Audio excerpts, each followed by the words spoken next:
प्रभु राम देव भगवान अल्लाह खुदा ईश आदि नाम एक ही शक्ति के हैं। वो कैसा है, कहां है, कैसे मिलता है, किसने देखा है?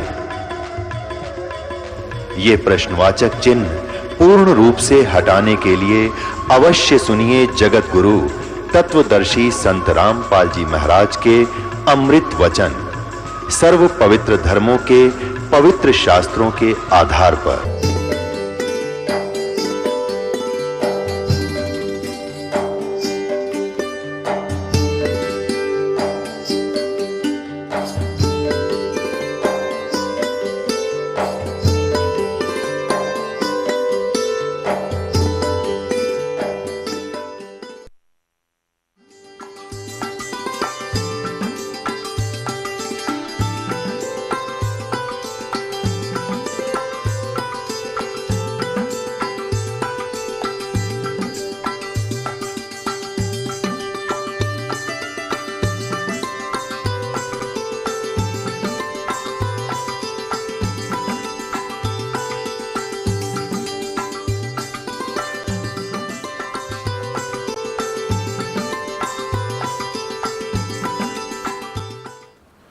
अब परमात्मा ये चाहते थे, अब जैसे कबीर पंथी है, अब ये क्या कहते हैं कि भाई कबीर जी कंठी दिया करते, एक माला गले में होनी चाहिए, और जिसके माला नहीं है भैया वो कौन सा, वो कबीर पंथी है ही नहीं। अरे कमाल के आदमी, एक माला तक कबीर पंथी बन गए तुम।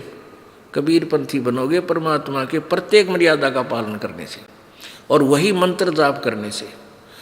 अब इसी प्रकार परमात्मा को पता था कि जो लीला मैं करके जाऊंगा, मेरे प्यारी आत्मा मुझे चाहने वाली मेरे वाले पंथ में नकली संतों का फंसेंगी, और वो फिर डिस्कस करा करेंगे।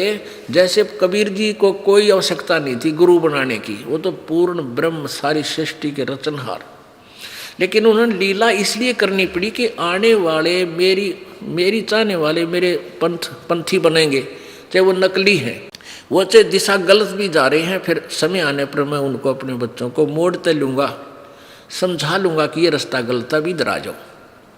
तो इसलिए यदि कबीर जी गुरु धारण नहीं करते या लीला नहीं करते तो आज ये कबीर पंथी न्यों कहते कबीर जी ने कौन सा गुरु धारण किया था, हम क्या जरूरत है गुरु की, यानी कति भट्ठा बैठा देते, परमात्मा से विमुख कर देते। अब देखो, एक इस गीता जी का अनुवादक है एक, वो श्री संत राम सुखदास जी, उन्होंने थ्योरी बना दी, वो श्री कृष्ण जी के उपासक थे, कि अभी बीच में गुरु की कोई ज़रूरत नहीं, सीधा श्री कृष्ण से बात करो। कर दिया, काट दिए बाईपास सारे। अरे तेरा गजब भैया। वो राम सुखदास जी का हरिद्वार में एक आश्रम है, वो मृत्यु से 1 वर्ष पहले हमारे एक भक्त का कोई रिश्तेदार, उसका शिष्य था। हमारे भक्त ने गहरी नज़र गीता में जो दास ने अनुवाद किया है वो दिखाई और समझाई। तो वो कहने लगा, हमारे भक्त का जो रिलेटिव था, हमारे भक्त का जो रिश्तेदार था, वो कहने लगा कि भी मैं अपने गुरु जी से इसके अनुवाद के बारे में पूछूंगा, अगर ये सही है या नहीं। कि किससे पूछेगा? कि श्री राम सुखदास जी से। वो हरिद्वार पहुंचा, उस पुस्तक दास के द्वारा अनुवादित पुस्तक को ले गए। तो वो खुद ही आकर उसने हमारे भक्त को बताया, उसके रिश्तेदार ने, कि मैंने गुरुजी से दिखाया कि महाराज जी देखियो ये अनुवाद किया है किसी संत ने। वो बता रहा था उसने 2 घंटे पढ़ी वो पुस्तक। तो कहने लगा, भाई बात सुन ले, अनुवाद तो कति और करेक्ट कर रखा है, इस अनुवाद मैंने देखा ना सुना किता है और सही कर रखा भाई। और इस संत के पास खास वस्तु है, मैं तो लिया बुढ़ा, मेरी तो उम्र रह रही ना, तू जाना चाहो तो जाकर कल्याण करवा लिए। उसने आकर के तुरंत हमारे भक्त को बताया, लेकिन कि ऐसे ऐसे बोले। हमारा भक्त बोला फिर आ जाओ नाम ले लो। बोला ना बस नहीं ठीक सा, हम तो सीधे कनेक्शन रखेंगे श्री कृष्ण तक। अरे तेरा गजब हो, ये तो वह बात है ना। एक हमारे भक्त ने कथा सुनाई, बोला जी कुछ तो ऐसे ढीठ इंसान होते हैं जो आँखें देख लें तो भी ना माने। जैसे कोई बस जा रही है और वह रास्ते में खराब होगी, वह रुकेगी तो कंडक्टर ड्राइवर नीचे उतर कर देखा देखी करा कर, साथ में दूसरी बस वैसे भी रुक जा तो बुद्धिमान व्यक्ति वैसे ही उतर कर उसमें चढ़ जाते कि अब खराब होगी कि पता नहीं कब चलेगी। और कुछ एक फिर दूसरी बस आ जाती है और कंडक्टर ड्राइवर कहते हैं भाई बस खराब होगी दूसरे में बैठ जाओ। तो बहुत से तो उतर कर दूसरी बस में चढ़ जाते हैं और कुछ ढीठ फिर भी बैठे रहते, कहते चाल पड़े यही चले। और कुछ ऐसे होते हैं जब ड्राइवर कंडक्टर भी उतर कर दूसरी बस में चढ़ लेंगे, वह खाकी खड़ी रहेगी खाली, तब उतरा कर पाछे तक, या तो सचमुच ड्राइवर भी गए इसके तक। तो ऐसे व्यक्ति वो था, उनके ड्राइवर ने भी कंडक्टर ने भी कह दी भाई गाड़ी हमारी खराब, और वह गाड़ी चल रहा है उसमें बैठ ले जाके, फिर भी ना आगे बैठा ढीठ। तो ऐसे परमात्मा कहते हैं चातुर प्राणी चोर हैं, ये मूड मुग्ध हैं ठोठ, और संता के नहीं काम के इनको दो गलजोट। जो इतना प्रत्यक्ष प्रमाण देखकर भी नहीं मान दे वो चातुर प्राणी है जो गुमराह कर गए इन भक्त बोली समाज को।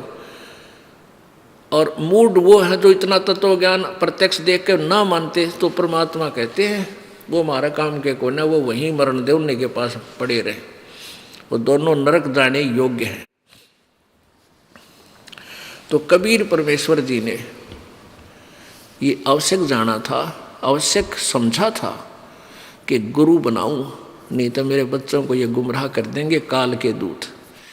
इसलिए परमेश्वर ने एक 2.5 वर्ष के बालक का रूप धारण किया कबीर जी ने, 5 वर्ष की आयु के हो लिए तब, कि उन्होंने भी वो छेड़ना था उनको, उनके डंडी लाला देखना था कागजी शेर है कि ये सचमुच शेर है।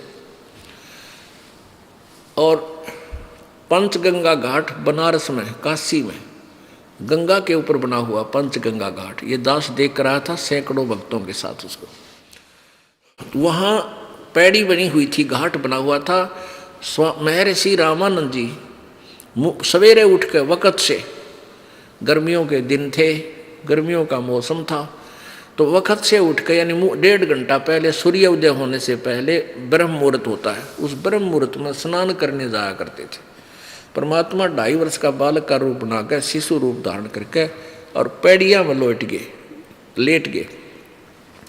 रामानंद जी वृद्ध हो रहे थे उस समय, कबीर जी 5 वर्ष के आयु दिखा रहे थे लीला में, और रामानंद जी 104 वर्ष के थे वृद्ध। धीरे धीरे नीचे उतर रहे थे, कबीर जी लेटे हुए थे, परमात्मा के सिर में रामानंद जी की खड़ाऊं लगी। अब बच्चा रूप की तरह रोने लगे परमात्मा, ट्या ट्या।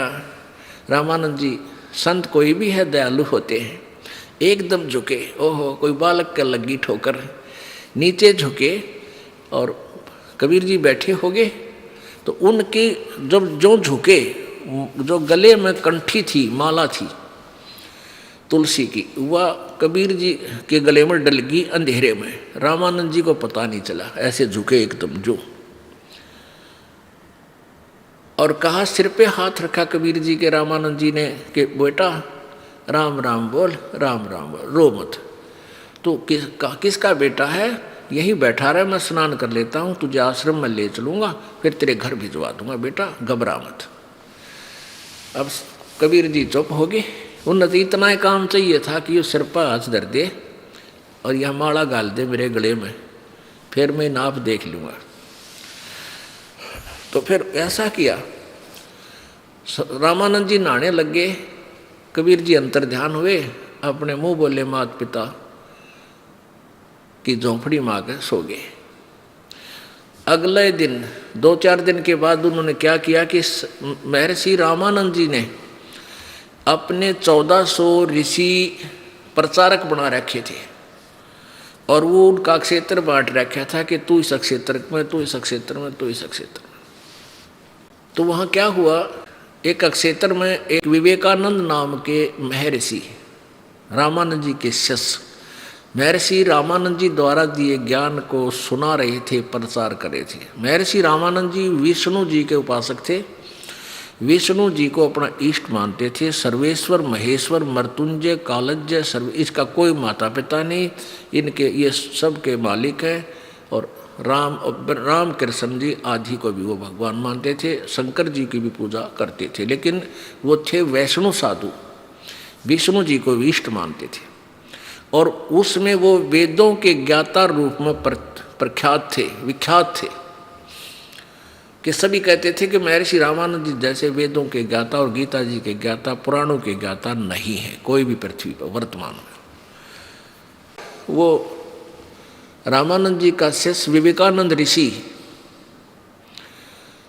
वहाँ अब श्रोताओं को सुना रहा था, भगवान विष्णु सर्वेश्वर हैं, मृत्युंजय है। मृत्युंजय माने जिसने मृत्यु पर विजय पा रखी हो, कदे ना मरे। कालज्य जिसने अपने काल पर, समय पर यानी विजय पा रखी है, उसको भी अमर बोलते हैं, कालज्य। ये अजन्मा हैं, इनके कोई माता पिता नहीं है, ये सर्व ब्रह्मांडों के रचनहार हैं, कुल के मालिक हैं। अब जैसा उन्होंने अड़ंगा सुन रखा था लोकवेद, वो बांटन लाग रहा था। अब परमात्मा ने उस दिन क्या किया कि माथे पर तिलक और लगा लिया, जो वैष्णव साधु लगाते हैं, और जाकर बैठ गए। और वह गले में नीचे माला थी।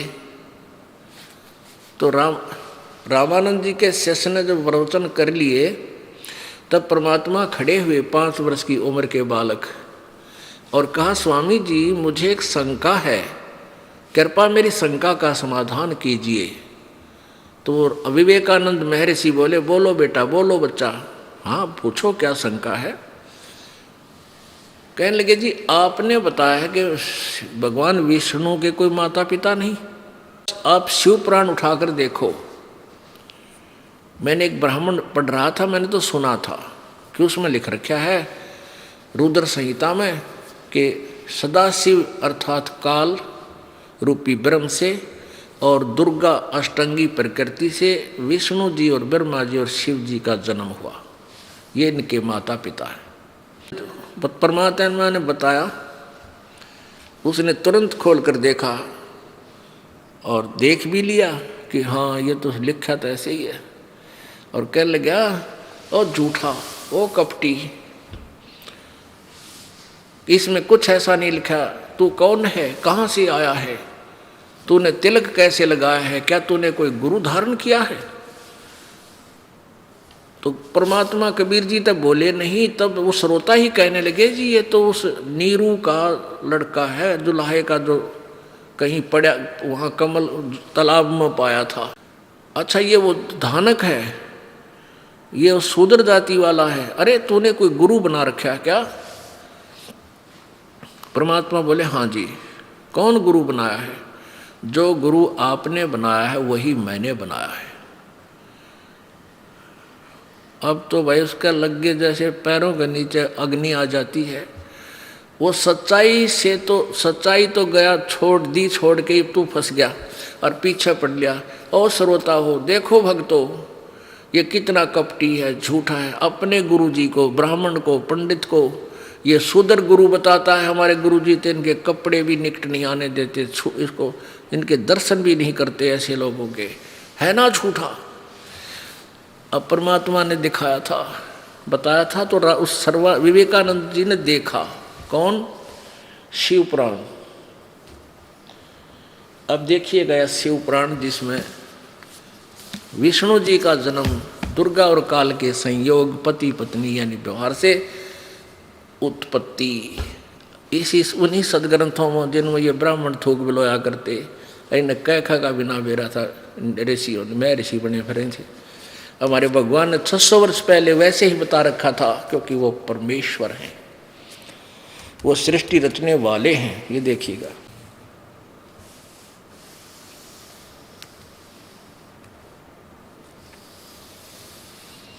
शिव पुराण,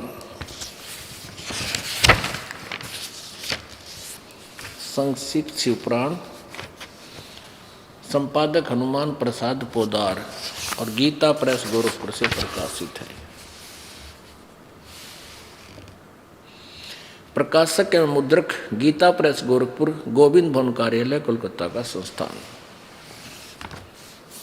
इसके पृष्ठ नंबर 98 पे पुण्यात्माओं, ये दास चाहता है कि आपको इतना रंग दो इस ज्ञान में, आपके उंगलियां पे बच्चे बच्चे के उंगलियों पर आ जावे कौन से में के लिखा, फिर तभी तो इस ज्ञान का विस्फोट होगा।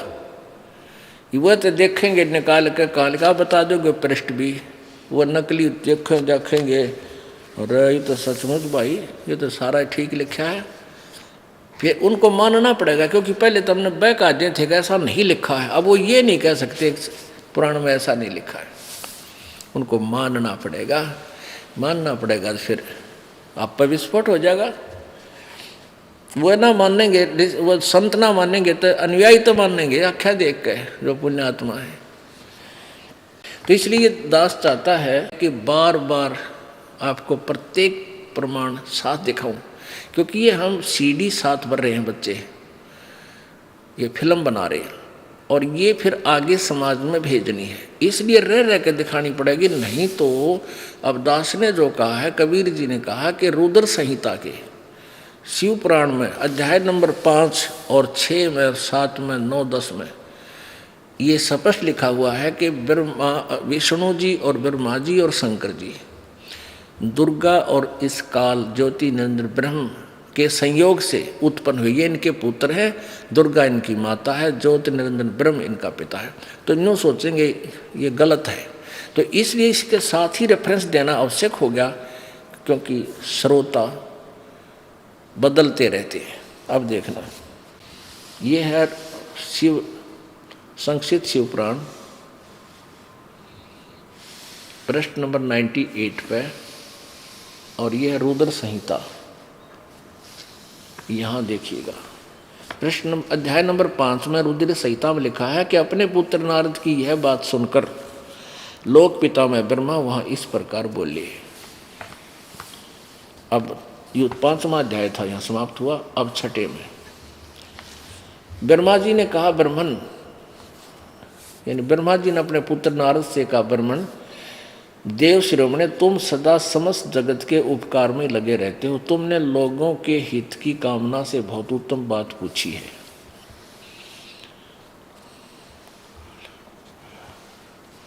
जिसमें समस्त चराचर जगत नष्ट हो गया था, सर्वत्र केवल अंधकार ही अंधकार था, हम ज्यादा ना पढ़े, इतना ही बहुत है।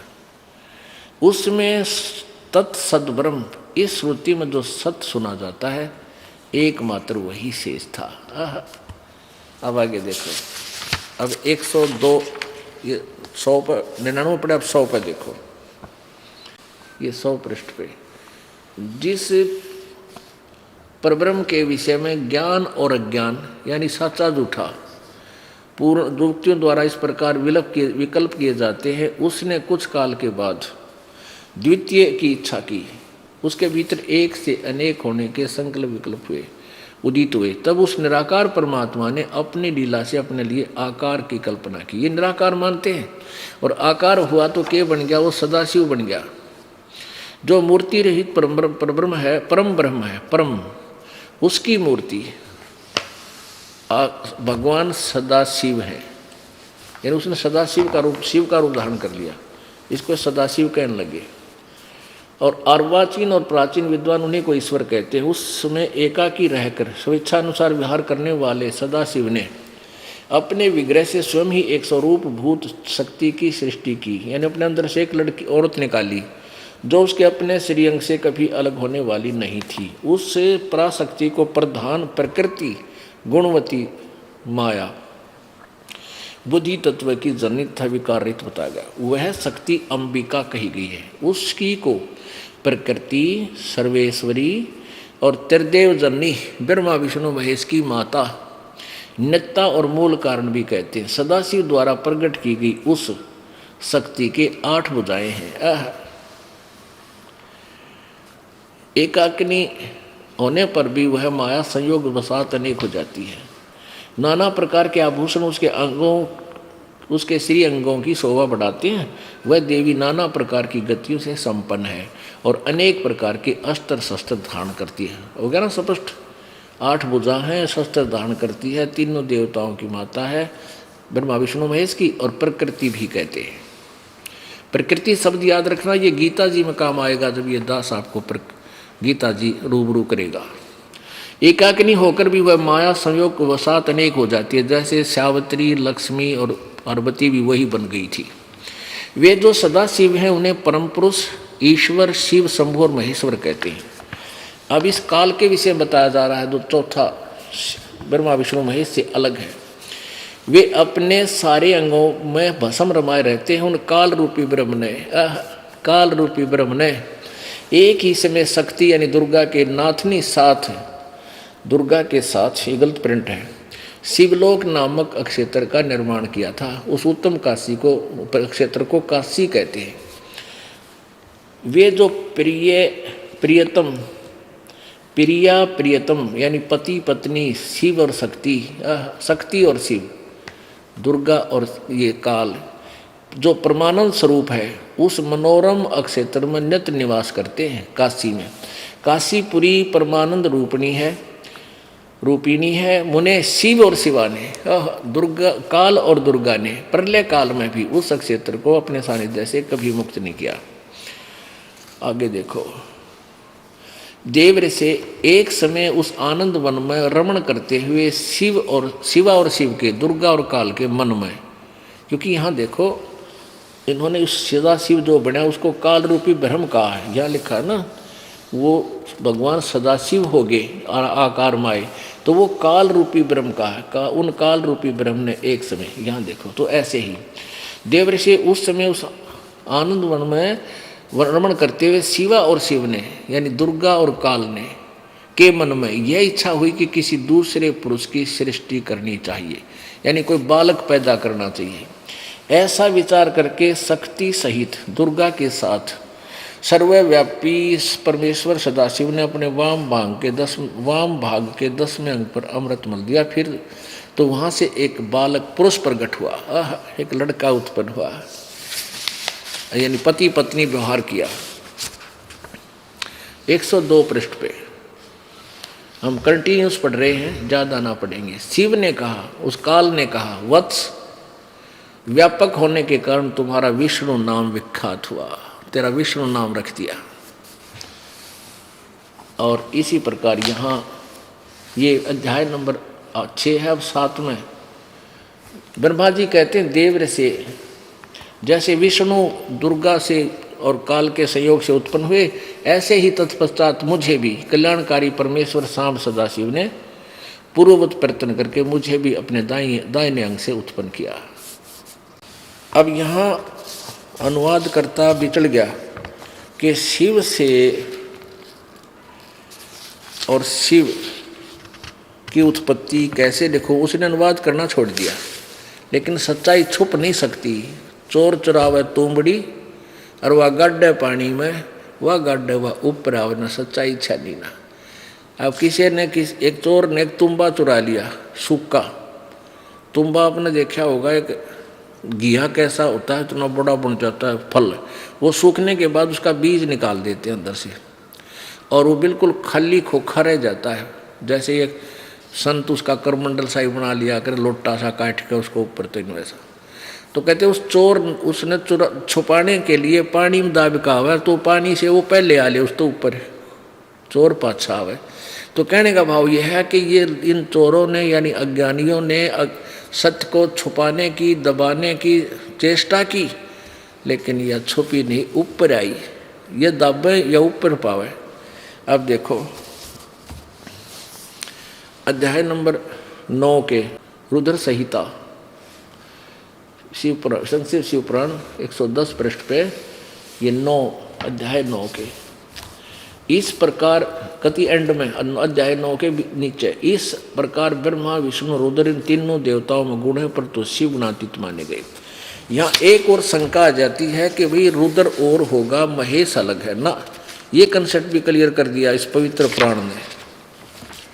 एक बार ब्रह्मा विष्णु महेश का युद्ध हुआ, जैसा कि सुबह बताया था।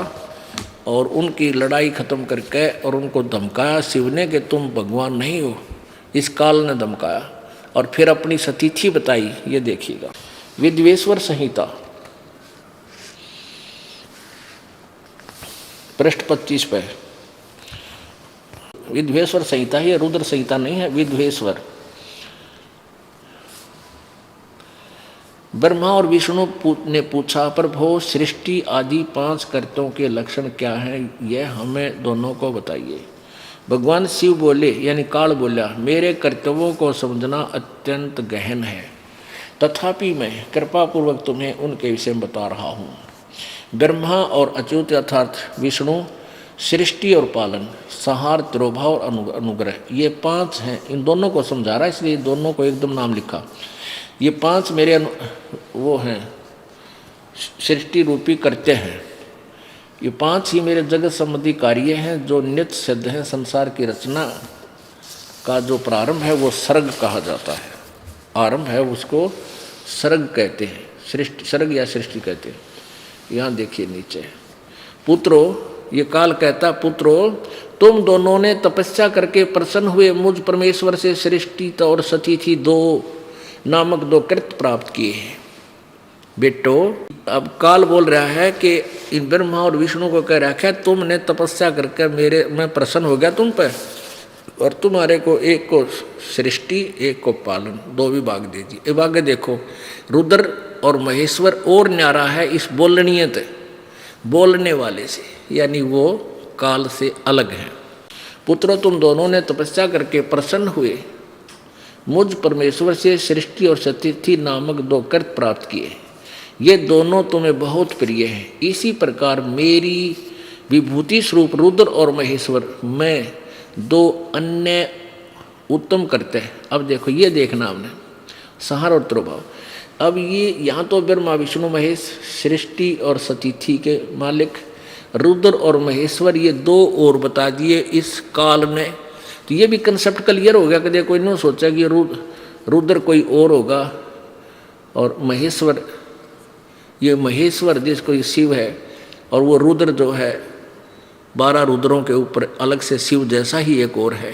तो इस सब को 5 चारों क्लियर कर दिए, और बोलने वाला ये अलग है। ये क्या कहता है कि इन सभी अवयव से एकीभूत होकर वह परमाणु ओम नामक एक अक्षर हो गया, जो मेरा मंत्र है। मैंने पूर्व काल में अपने स्वरूपभूत मंत्र का उपदेश किया था। सबसे पहले ओंकार शब्द बोला था इसने, और ओंकार के रूप में प्रसिद्ध है, वह मंगलकारी मंत्र है। सबसे पहले मेरे मुख से ओंकार ओम प्रगट हुआ, जो मेरे स्वरूप का बोध देने वाला है। ओंकार वाचक है, मैं वाच्य हूँ, यह मेरा स्वरूप ही है। प्रतिदिन ओंकार का निरंतर स्मरण करने से मेरा ही सदा स्मरण होता है। जैसे सद है, ये शिव जी का मंत्र नहीं है, ये तो काल का मंत्र है, ओम ब्रह्म का मंत्र है। और ये 4 हो गए।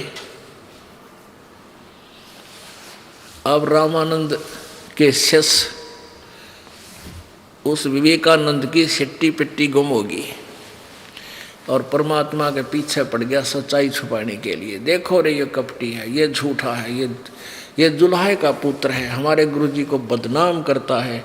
देखना, कल सुबह जाऊंगा और गुरुजी को ये सच बताऊंगा और फिर इसकी पिटाई होएगी, तुम सभी आना। अब वो बोली, श्रद्धालु तो वही गुरुजी के ऊपर आरूढ़ थे, उन्हें तक गुरुजी दिखे थे, भगवान दिखाई ना दे थे, क्योंकि मोतिया बंद कर रखा है इन अज्ञानी संतों ने। सब प्यारी आत्माओं का मोतिया बंद कर रखा ज्ञान का। अब उसने जाकर के स्वामी रामानंद जी से, महर्षि रामानंद जी से कहा, गुरुजी हमारा तो घर से निकलना दूभर हो गया। रामानंद जी कहने लगे, क्या बात होगी वत्स? विवेकानंद जी ने कहा कि स्वामी जी ऐसे ऐसे एक दुल्हे का शूद्र जाति का लड़का 5 वर्ष का बालक आपको अपना गुरु बताता है। हे प्रभु, हे मालिक, हमारी तो नाक काट दी। इस भरी सभा में उसने कहा है, हजारों व्यक्ति, सैकड़ों व्यक्ति विद्वान थे, उपस्थित थे। और कल हम कैसे मुंह दिखाएंगे संसार में? पहले छुआछात बहुत ज्यादा थी और ब्राह्मण वर्ग सबसे उत्तम माना जाता था। ब्राह्मण वर्ग और ये शुद्ध अन्य जाति वालों को पढ़ने और शिक्षा ग्रहण करने का, संस्कृत पढ़ने का अधिकार नहीं था, केवल ब्राह्मण ही पढ़ सकता था।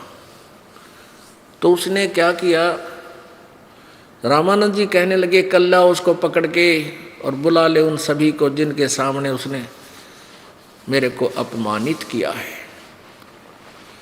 अब रात ने नींद भी ना, उस विवेकानंद जी ने तो 5-10 मस्टंडे साथ लिए और पहुंच गए वहाँ पे जुलाहों की कॉलोनी में, दानका की कॉलोनी में। और वहाँ कहने लगे वो कबीर कहाँ रहता है, वो नीरू कहाँ रहता है, वो पूछ ही रहे थे। एक बहन ने सोचा आज तो ये ब्राह्मण कति कोई उपद्रव करना रहे हैं, हाथ में लठ ले रहे, और नीरू जी को पूछ रहे हैं। तो वो दूसरी साइड से सोरठ कट निकल गए और आगे बताने लगी कि आज आपके ऊपर कोई आपत्ति आने वाली है। नीमा को कहने लगी। वो बोली क्या बात है कि आपके घर की जानकारी प्राप्त कर रहे हैं और ब्राह्मण हैं 10, 8, 7, 9, 10 और लठ ले रहे हैं और आपका घर पूछ रहे हैं। उनकी नीयत ठीक नहीं लगती मुझे, क्रोधित है। अब नीमा जानेगी कि ये कबीर जी किसी ने छेड़का है ब्राह्मणों को, क्योंकि परमात्मा रोजाना किसी न किसी का जो है ना डंडी ला का आया करता। तुम झूठ बोल रहे हो, तुम सच्चाई नहीं कह रहे हो, तुम दुनिया को भ्रमित करते हो। अब रोज उलाने आया करते दूसरा तीसरा दिन कि अपने बच्चे को मना कर लो, हमारे सत्संग में आकर ये बाधा डालता है। अब माँ उसने धमकाती भी थी, खुरकावे भी थी, कह देता ठीक है माई फिर नहीं जाऊंगा मैं। अब उसने देख लिया, माई को समझ में आ गई कि आज फेरियो किसी का जरूर पत्थर कंकर मार कर है, छेड़छाड़ करके आया है किसी को। तो माई ने अपने बालक को वहाँ झोंपड़ी से उठाया। सुबह सुबह की बात, बखत से पहुँच गए, उधर सूर्योदय भी ना होया था। उठा के उस बालक को झोंपड़ी के पीछे ले गई, दूर पिछली साइड में, और वहाँ लिटा के बोली बेटा उठिए मत। ऊपर और ये फटे पुराने कपड़े, कोई गद्दे वगैरह डाल दिए, और तू बोलिए ना बेटा, मैं आपने मट लूँगी। उन्हें कम में आने लग रहे हैं। तो जब वो माई उस परमात्मा को छुपा कर आई, इतने में वो सामने आ लिए मस्टंडे, लठ ले रहे, कहते कहाँ है वो तेरा लड़का, कहाँ है वो तेरा कबीर, निकाल उसको बाहर। माई हाथ जोड़ के कहती है मेरे बेटे ने क्या गड़बड़ कर दी, मैं धमका दूंगी, मैं उसको पीटूंगी, आज के बाद कोई गलती नहीं करेगा। नहीं, आज उसकी साथ सहमत आएगी, उसकी बहुत पिटाई होगी। माई पूछ रही है और बता नहीं रही है। तो वो अंदर घुस गए झोपड़ी में और पकड़ कर, वो ब्राह्मण तो बाहर रह गया और मुस्टंडे ले रहा था। उन पकड़ कर वो चारपाई उथल पुथल कर, कपड़े ठाठा डो फेंक, देख कहाँ है, उद्मस्तार दिया। और माई रो रही है, नीरू रो रहा खड़ा खड़ा, क्या बात होगी, ऐसा क्यों करते हो। तो परमात्मा ने सोची ये माता पिता ने पीट ना दे, अक बता कहाँ है, झगड़ा ना कर दे। तो हटा के वो कपड़े बाहर खड़ा हो गया वहाँ पीछे और कहने लगा ओ विवेकानंद, मैं यहाँ खड़ा हूँ झोपड़ी के पीछे, मैं तो यहाँ खड़ा हूँ। अब वो जो सुनते सारे भाग गाला बड़दा और पकड़ दिया परमात्मा को बाजू से लेके चलने लगे। तो नीमा चिपट गई उस अपने बेटे के, जो मेरे बच्चे को मत मारो मत मारो, ना ले जाओ। अब उसको डंडे मार, लात मार उस माई का और बेहोश करके वहाँ गिर दी। ओ तेरा कसाईयो। नीरू चला बच्चे को पकड़ने के लिए, नीरू के भी मारे काफ़ी सर फोड़ दिया, काफ़ी रक्त निकला, नक्त सरवाहा गली में पड़ा है और परमात्मा को घसीट कर ले जा रहे हैं। आसपास के व्यक्तियों ने आके उन दोनों को अंदर डाला कुटिया में, उनको पानी पूनी मुंह पर डाला, छिट्टे मारे। कुछ देर के बाद वो होश आए तो बुरी तरह रो रहे थे। उधर से परमेश्वर को ले जाकर के रामानंद जी के सामने खड़ा कर दिया। रामानंद जी ने अपना ड्रामा पूरा कर रखा था कि वो ब्राह्मण था और ब्रह्म यूँ दिखाने के लिए कि मैंने इसको नाम नहीं दिया, ये मुझे बदनाम करना चाहता था, अपनी इज्जत बचाने के लिए अपनी झोंपड़ी के सामने कपड़े से पर्दा लगा लिया, झोंपड़ी में विराजमान हो गए अपने आसन पर और कबीर जी सामने खड़ा कर दिए। तब रामानंद जी ने पूछा कि तू अपने आप को खुदा कहता है? क्योंकि उन्होंने बताया ना कि परमात्मा ने वहाँ काफ़ी वार्ता की थी विवेकानंद से कि मैं वही परमात्मा हूँ, मैं पूर्ण ब्रह्म हूँ, इसलिए मैंने शास्त्रों का ज्ञान है और तुम्हें बता रहा हूँ, तुम देख लो। तो रामानंद जी कह रहा था तू अपने आप को भगवान कहता है, और कौन है तेरा, कौन सा तेरा पंथ है, कहाँ से तू आया है, तेरी के जाति है, इस तरह विवाद करने लगा। परमात्मा ने कहा कि जात हमारी जगत गुरु परमेश्वर है पंथ, और दास करीब लिखित पड़े मेरा नाम निरंजन कंठ। परमात्मा ने कहा स्वामी जी यदि मेरा नाम पूछते हो तो मैं वो निरंजन कंठ हूँ। निरंजन कंठ माने पति, स्वामी, मालिक। निरंजन माने जिसका वो माया रहित। निरंजन का अर्थ होता है माया रहित, यानी निर्लेप, सब विकारों से रहित। और कंत माने स्वामी, मैं वो हूँ। यानी ये निरंजन अर्थ वैसे परमात्मा के लिए है निरंजन शब्द, लेकिन ये ज्योति निरंजन भी अपने आप को भगवान कहता है, लेकिन ये ज्योति निरंजन है। हम सोरठ कर कहीं पर इसको निरंजन भी बोल देते हैं। जैसे ब्रह्म, ब्रह्म वैसे परमात्मा को कहते हैं, लेकिन इस ब्रह्म को डिफीड करने के लिए, इससे भिन्नता करने के लिए तो पूर्ण ब्रह्म शब्द प्रयोग करना पड़ा उस परमेश्वर को की पहचान के लिए। ऐसे तो क्या बताते हैं कबीर जी, एक आत्मा और परमात्मा की, आत्मा और परमात्मा का आपस में संवाद होता है। तो कैसे बताते हैं, कैसे वार्ता करते हैं। परमात्मा चाहते थे इस कि मैं ऋषि की जो ना फड़क काट दूँ किसी प्रकार, यूँ मेरे तो टकरावे, कोई भी कारण बनाइए कि भाई यू आ जा मेरे पंजे तले, इसने सीधा कर दूंगा। क्योंकि परमात्मा कबीर जी प्रत्येक युग में आए हैं। और ये रामानंद जी वाली आत्मा सतयुग में विद्याधर नाम का ब्राह्मण था, और जो कमाली वाली आत्मा थी वो उसकी पत्नी दीपिका थी। और यही रामानंद वाली आत्मा त्रेता युग में वेदविज नाम का ऋषि हुआ, और दीपिका वाली आत्मा इसकी पत्नी हुई। तो इन दोनों युगों में भी परमात्मा, ये दोनों निसंतान थे। परमात्मा ऐसे ही बालक रूप धारण करके इन दोनों ही युगों में इन्हीं को प्राप्त हुए थे। तो उनकी वह सेवा परमात्मा ने देनी थी, इनका उद्धार करना था। ऐसे इसलिए परमात्मा उनके पीछे लगे हुए थे कि किसी प्रकार इस आत्मा का उद्धार बने। तो क्या वार्ता होती है परमात्मा और आत्मा की। अब रामानंद जी अंदर पर्दे से के अंदर से बोल रहे हैं, और परमेश्वर की वाणी है, जो जन हमारी शरण है ताका हूँ मैं दास, और गेल गेल ला गया फिर जब लग धरती आकाश। तो उसी तरह परमात्मा की शरण में ये रामानंद जी वाली आत्मा सतयुग से ही चल रही थी, लेकिन ये सतयुग त्रेता द्वापर में ये जीव अपने पुण्यों से घना सुखी होता है, इसलिए ये उस समय कम सुनता है। और कलयुग में पाछी इनकी सारी सिद्धि खत्म हो जाए, इनके पास खख नहीं रहता, बात बात रह जाती है। फिर ये पकड़े जाते हैं, परमात्मा अपने बच्चों को फिर अपनी शरण में ले लेते हैं। रामानंद अधिकार सोने जुल्हा अक जगदीसे। आपने कबीर साहब के कबीर सागर में सुना कि संवत 1775 हुई, यानी उसको ऐसे 74 है, ये मिसप्रिंट है। और ता दिन प्रेम प्रगटे मम सोई।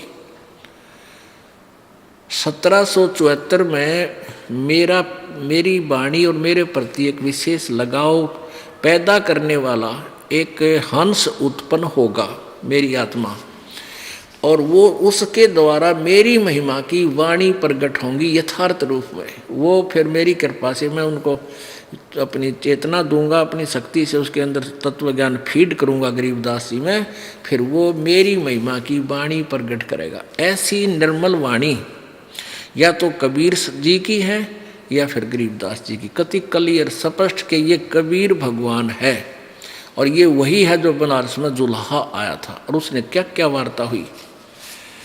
तो वो वाणी प्रकट हुई, गरीबदास जी अपने कबीर भगवान की महिमा बताता हुआ एक मीडिया रूप में बोल रहे हैं। रामानंद अधिकार सोने जुल्हा अक जगदीश, दास गरीब विलंबना ताहे नवावत शीस। रामानंद को गुरु कहे वो तो तन से नहीं मिलात, गरीब दास दर्शन भय है पैड़े लगी जो लात। पंथ चलत ठोकर लगी राम नाम कै दीन, दास गरीब कसर नहीं वहाँ सीख लेगी परवीन।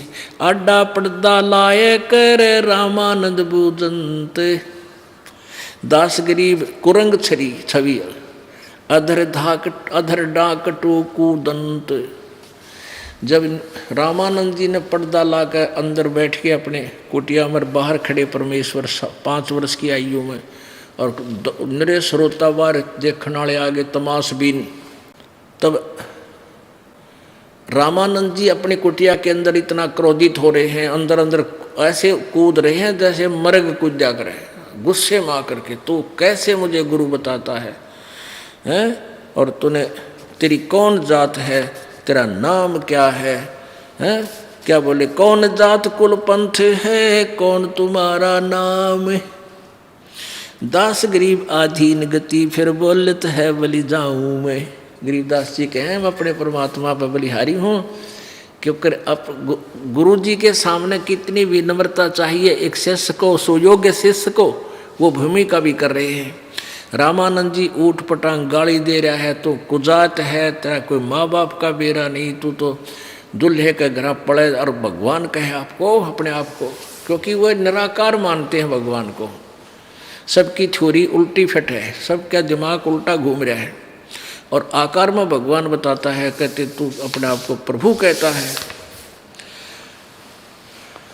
परमेश्वर क्या बोले, जात हमारी जगत गुरु और परमेश्वर है पंथ। दास गरीब लिखित पढ़े मेरा नाम निरंजन कंत। यदि मेरी जाति पूछता है तो मैं जगत का गुरु हूँ, पूरे विश्व को सत्य ज्ञान मैं ही देता हूँ। और मेरा कौन सा पंथ है, मेरा परमेश्वर पंथ है। ओह, पूर्ण ब्रह्म परमक्षर ब्रह्म वाला मैं मार्गदर्शन करता हूँ। परमेश्वर एक तो ईश तो ये ब्रह्म है, किस ब्रह्मांड का मालिक ईश्वर है, ये परब्रह्म 7 संख ब्रह्मांड का स्वामी, और परमेश्वर वो असंख्य ब्रह्मांड का मालिक। कहते उस पूर्ण परमात्मा के पाने के मार्ग को मैं प्रशस्त कर रहा हूँ, मेरा परमेश्वर पंथ है। अब रामानंद जी और नाराज हो गए, देख बालक अपने आप को मेरे सामने कहे मैं भगवान हूँ। और गरीबदास लिखित पढ़े वेदों में मेरे को निरंजन कंठ अमर परमात्मा पूर्ण ब्रह्म लिखते हैं, यानी इसका कोड वर्ड बहुत लंबे चौड़े विस्तार बनता है, निरंजन कंठ के अर्थ बनते हैं। और लिखने में मैं ऐसे ऐसे वहाँ लिखा हुआ, ये मेरी महिमा है। रामानंद जी बोला, रे बालक सुन दुर्बुद्धि, तेरा घटमट तन आकार और दास गरीब दर्द लगा जब हो बोले सृजनहार। अब भगवान ने परमात्मा ने अपने आप को परमात्मा कह दिया तो उल्टी बुद्धि फिट हुआ वो महर्षि रामानंद जी ने को बड़ा दुख हुआ कि ये छोटा सा बालक और साकार नजर आता है, इसका तन भी है शरीर भी है, और तू अपने आप को भगवान कहता है। तुम मोमन के पालवा, तेरा जुल्हे के घरबास, गरीबदास अज्ञान गति, इतना दृढ़ विश्वास कि तू मोमन के यानी एक मुसलमान के टुकड़ा पर पड़ने वाला, तेरा धानक यानी शूद्र जाति में तेरा वास है, और तू अपने आप को भगवान कहता है। क्या बात कहते हैं, तरक तलु से बोलते तर्क तलु से बोलता रामानंद सुरज्ञान, गरीबदास कुजात है आखिर नीच निदान। नो कहे छोटी जाति का ना कुजात, तेरी माँ का बेराना, तेरे बाप का बेराना, तेरी जात का बेराना, तू तो पढ़ा पाया था। यानी इतनी घटिया शब्दों का प्रयोग उस महर्षि ने कर दिया भगवान के प्रति। अब परमात्मा तो परमात्मा ही थे। ये लाल ने कोई बालक नो कहे ये तो कंचा है, ये तो वैसे पत्थर है। और जोड़ी के काली मानने का अच्छा भाई पत्थर होगा, अपने गोज में गाल के चल पड़ेगा।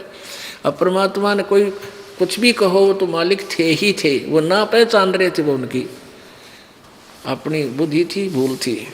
क्या बोले भगवान, मैं के बदन खुला से कह रहे सुन स्वामी परवीन, दास गरीब मनी मरे है मैं आजिज आधीन।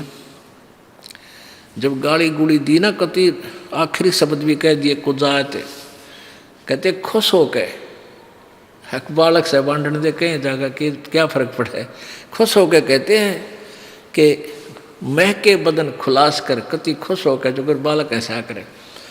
और सुन स्वामी परवीन, और मैंने तो अपने मान अभिमान को खत्म कर रखा है। मैं तो आपका बच्चा हूँ क्योंकि आप मेरे गुरुजी हो और मैं आपका बच्चा हूँ। गुरुजी डंडे मारो, डांट मारो, लठ मारो, कुछ भी कहो, लेकिन गुरुजी कोई गलत थोड़े ही बोलते हैं अपने बच्चों को, वो उसके हित में ही कुछ डांटते हैं।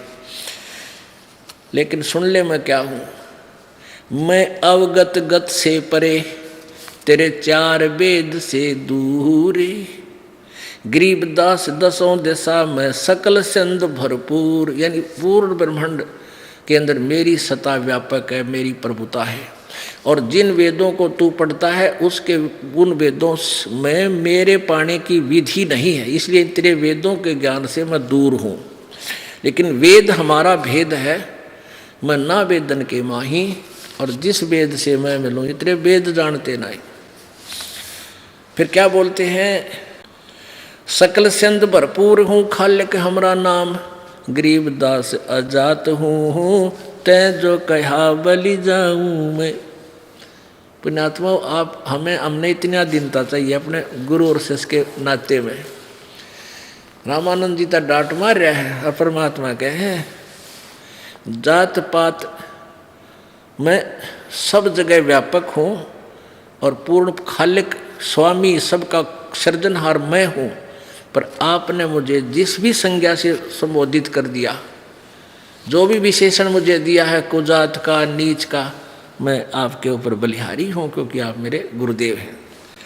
फिर क्या बताते हैं, जात पात मेरे नहीं और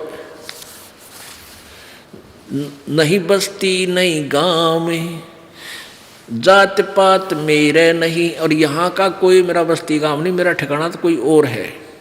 गरीबदास अनंत गति नहीं हमारे चाम, ये तेरे जैसा शरीर मेरा नहीं है, चाम वाला नहीं है। नाद बिंद मेरे नहीं, नहीं गूद नहीं गात, गरीबदास शब्द सजा नहीं किसी का साथ। ए स्वामी सृष्टा में और सृष्टि हमारे तीर, दास गरीब अधर बसू में अवगत सत्य कबीर।